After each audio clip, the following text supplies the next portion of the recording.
प्रश्नावली 2.1 का पहला प्रश्न हमने कर लिया है और दूसरे प्रश्न को अब हम लोग करेंगे। चलिए देखते हैं इसको अपने कॉपी पर।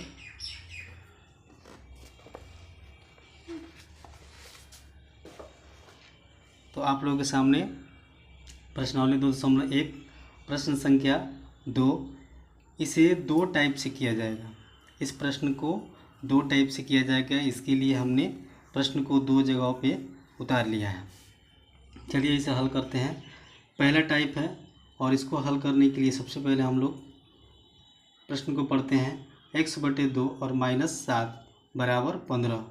यहाँ पे आएगा x और बटे 2 -7 बराबर 15। इसको हमने एज इट इज उतार दिया है।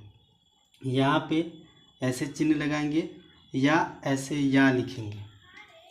चलिए आगे इसको करते हैं। यहाँ हम देख रहे हैं कि -7 जो है x/2 और -7 यहाँ पे अचर संख्या है।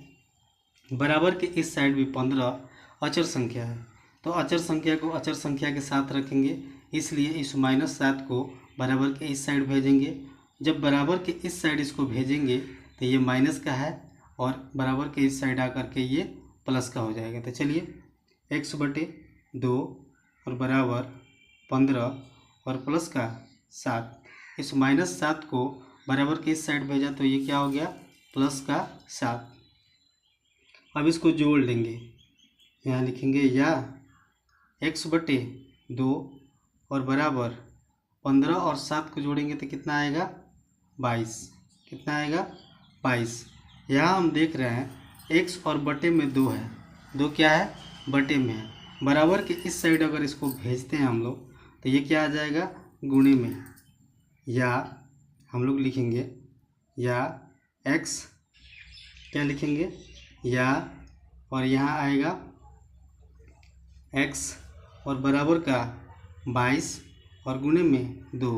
ये बटे में जो 2 था बराबर के इस साइड आकर के गुणे का 2 हो गया, तो x बराबर आ जाएगा 44। 2 से 22 में गुणा करेंगे, 22 दूनी 44, यानी x का मान कितना आ गया, 44। x का मान आ गया 44। चलिए इसी प्रश्न को दूसरे तरीक़े से करेंगे, अर्थात टाइप 2 से हम लोग करेंगे। इस प्रश्न को हल करने के लिए पहले इस प्रश्न को उतारते हैं। x/2 -7 बराबर 15। हम देख सकते हैं कि यहाँ पे x के बटे में 2 है और 7 के बटे में कुछ नहीं है, तो यहाँ पे हम लोग 1 लगाएंगे, क्योंकि भिन्न संख्याओं में अगर ऐसे ही नंबर दिया रहे, कोई संख्या दिया रहे, तो उसके बटे में स्वतः 1 आता है। तो इसका अब हम लोग एलसीएम निकालेंगे। 2 और 1 का एलसीएम निकालेंगे तो एलसीएम आएगा 2। अब 2 से इस 2 में भाग लगाएंगे तो हमारा भागफल आएगा 1। उस भागफल से इस अंश में हम गुना करेंगे, यानी x और गुने 1। बीच में माइनस का चिन्ह है तो यहाँ माइनस का चिन्ह लगाएंगे। यहाँ पे 1 से 2 में भाग लगाएंगे तो हमारा भागफल 2 आएगा, और उस 2 से इस अंश में यानी 7 में हम लोग गुना करेंगे 2 से। बराबर इधर जैसे 15 लिखा हुआ है तो 15 को लिख देंगे। यहाँ या का चिन्ह लगाएंगे, क्या लगाएंगे, या का चिन्ह लगाएंगे। अब x का गुना 1 से करेंगे तो x ही आएगा, ऐसे ही रहने देंगे। माइनस है तो माइनस, 7 के गुना 2 से करेंगे तो 14 आएगा, और बटे में 2 है 2 लिखेंगे, बराबर 15। यहाँ हम देख रहे हैं कि बटा में 2 है, बराबर के इस साइड आएगा तो वो गुणा में आ जाएगा। क्या लिखेंगे, या यहाँ भी हम लोग लिखेंगे या x -14 बराबर 15 और गुने 2। अब ध्यान से देखिएगा, आगे हम लोग लिखेंगे या, यहाँ आएगा x और -14 इक्वल टू बराबर 15 दूना कितना हो जाएगा, 30।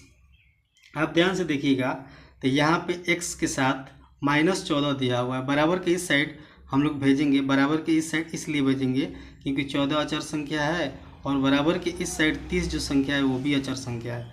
इन दोनों अचर संख्या को एक साथ रखेंगे, अर्थात हम लोग लिखेंगे x, और जब भी माइनस इधर इस साइड वाले में -14 दिया हुआ है तो इस साइड आएगा, अगर बराबर के दूसरे साइड में आता है तो उसका साइन बदल जाता है, प्लस है तो माइनस, माइनस है तो प्लस, गुणा में है तो बटा में, और बटा में है तो गुणा में आ जाता है।